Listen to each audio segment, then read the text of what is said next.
Monseigneur, bonjour. Bonjour Florent et bonjour à tous. Alors j'ai envie aujourd'hui de commencer par quelques mots en hébreu, Simhu ete Yerushalayim, en latin Laetare Jérusalem. Nous sommes proches du dimanche de Laetare, c'est-à-dire la mi-carême.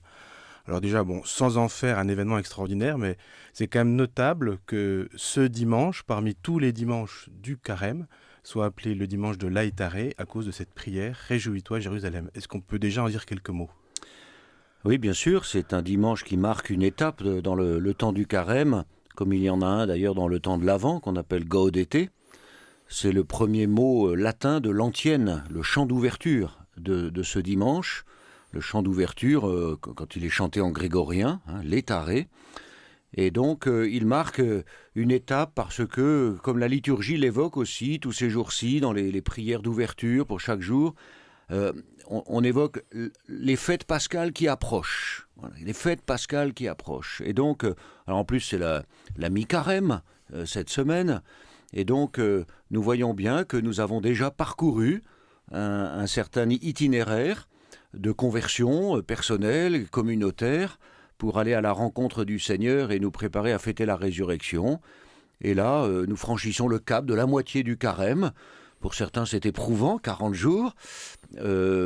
Et donc, cela est l'occasion de se ressaisir, de se relancer probablement, mais avec vraiment cette perspective des fêtes pascales qui approchent et le violet des ornements liturgiques qui se teinte déjà un peu du blanc de Pâques. Alors, il y a la couleur rose qui peut être portée le 4e dimanche de carême.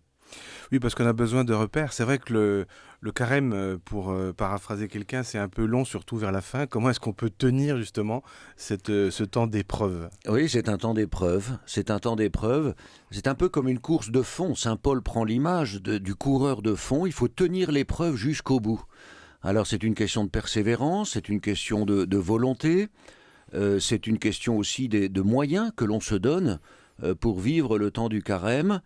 Et puis, même pour ceux qui abandonnent en plein milieu de la course, il y a la possibilité de se remettre debout et de se remettre en route.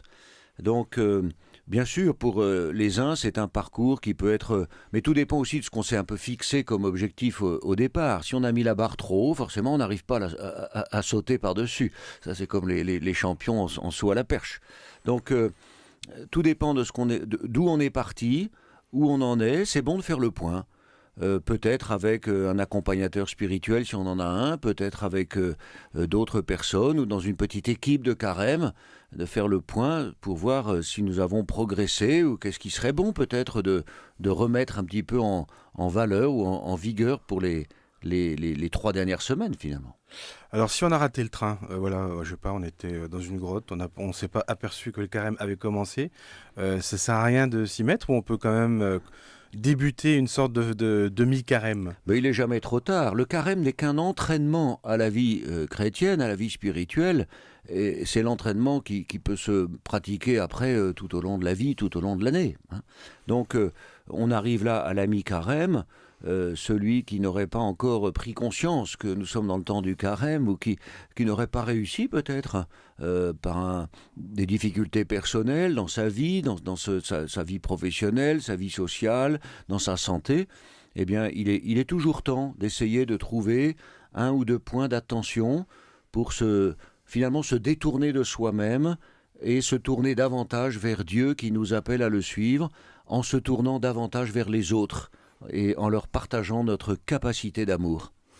Est-ce qu'il y a des raisons pour lesquelles on peut faire une pause un peu dans le carême ou dans le jeûne ? Je vois notamment des personnes, par exemple, qui disent quand je voyage, ou alors si je suis malade, ou si je reçois des gens et que c'est une fête, je lève un tout petit peu les restrictions. Ça, c'est juste ou pas juste ?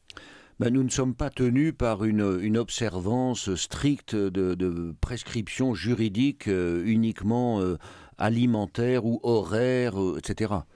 Il faut rentrer dans l'esprit du carême, plus que dans la lettre de telle ou telle prescription. Moi-même, il m'arrive, pendant le temps du carême, et ça m'est arrivé récemment, une visite pastorale, on m'offre une coupe de champagne le dimanche, je vais pas refuser. En plus, le dimanche, c'est le jour de la résurrection, même au cœur du carême, c'est quand même le dimanche. Et donc, il est bon ce jour-là de fêter le Christ ressuscité. Bien. Donc, ne restons pas, je crois que c'est ça qui est important, ne restons pas enfermés dans une conception trop étroite du carême, avec toutes ces histoires de chocolat ou de poisson ou de viande, mais vraiment d'entrer dans l'esprit du carême. Est-ce que j'ai ouvert davantage mon cœur ? Est-ce que j'ai laissé davantage de place au Seigneur en écoutant sa parole, en me nourrissant de l'Eucharistie par exemple, en allant à sa rencontre pour demander le pardon de mes péchés ? Est-ce que j'ai fait cela ? Voilà. Et est-ce que j'ai ouvert davantage mon cœur aux autres, à ceux que je rencontre habituellement, à ceux avec lesquels je peux être un peu brouillé, ou est-ce que j'ai aussi ouvert mon cœur à des pauvres, à des personnes fragiles qu'il m'est donné de rencontrer ? C'est ça l'essentiel, parce que c'est là que nous allons progresser dans le combat spirituel et dans la ressemblance avec Jésus. Alors, on voit aussi apparaître ces derniers temps, venus en droite ligne des États-Unis, des programmes, des espèces de super carèmes qui mélangent l'entraînement physique, la musculation, le jeûne, le développement personnel, etc. Ça dure 90 jours. C'est porté par des influenceurs. Est-ce que c'est d'église, ça, ou pas du tout ? Le carême que propose l'Église, ce sont les 40 jours du carême. Un point, c'est tout, avec tous ces points d'attention que j'évoque aujourd'hui et que j'ai déjà évoqués. Je sais ce que c'est qu'un entraînement commando, hein, mais c'est pas l'objet. C'est pas l'objet. Donc je suis très très prudent, voire un peu méfiant devant toutes ces initiatives. Certes, il y a des ordres religieux, par exemple, qui déploient un carême plus long, plus strict que le temps liturgique lui-même.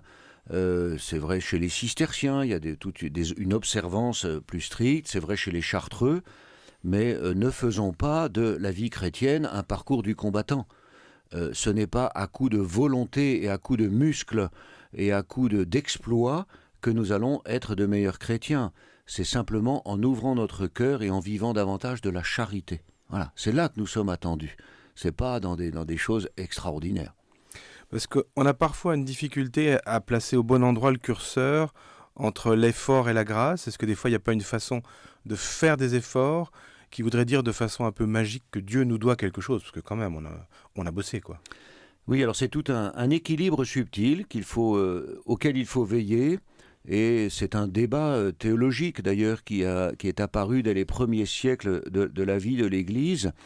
On ne peut pas se reposer que sur la grâce de Dieu, hein, se croiser les bras, attendre que le compteur tourne, et en disant de toute façon c'est Dieu le Sauveur, c'est Dieu qui me vient en aide, etc.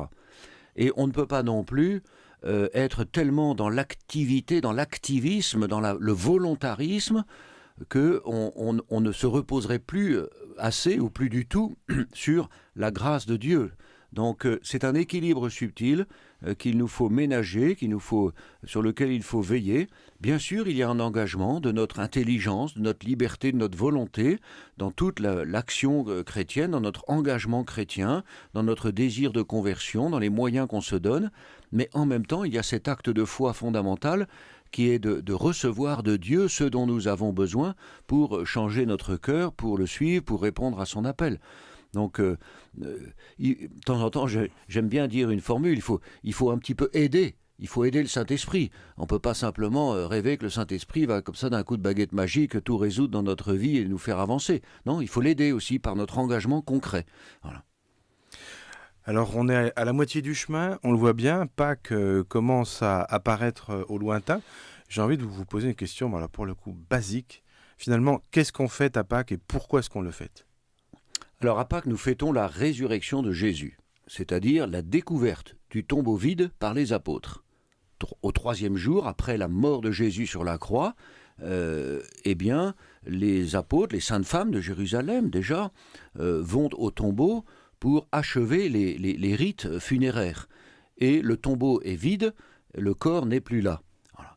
Et donc, Jésus va se manifester aux apôtres, va se révéler, se montrer à eux, venir à leur rencontre.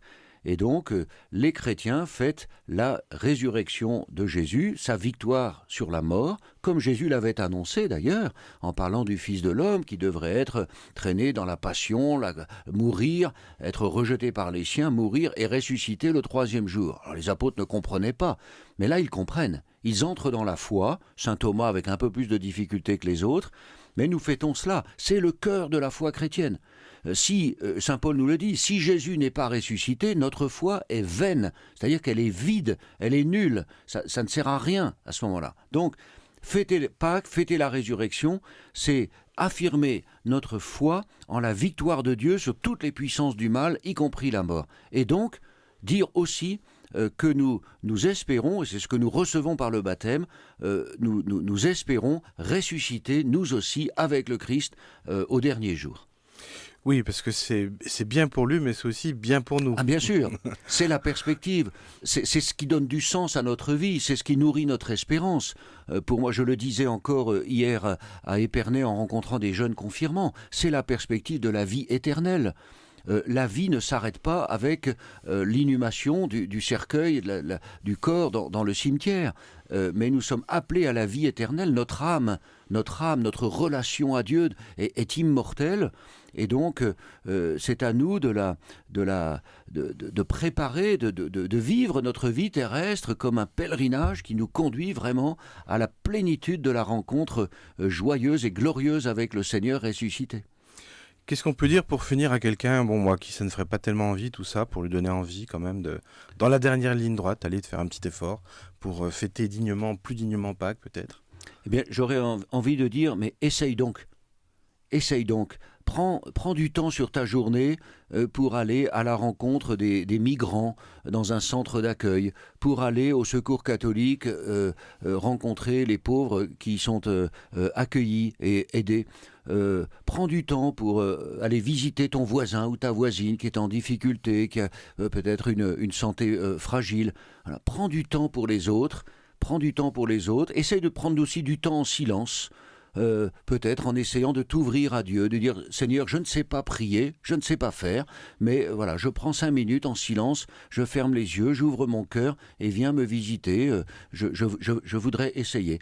Simplement faire l'essai, c'est une expérience libre, volontaire, que l'on peut choisir comme cela et qui, je crois, peut permettre de faire un pas de plus sur cette route de conversion qu'est le carême.